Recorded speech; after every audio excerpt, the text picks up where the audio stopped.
والشمس وضحاها والقمر إذا تلاها والنهار إذا جلاها والليل إذا يغشاها والسماء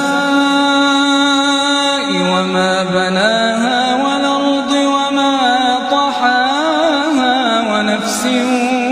وما سواها فألهمها فجورها وتقواها قد أفلح من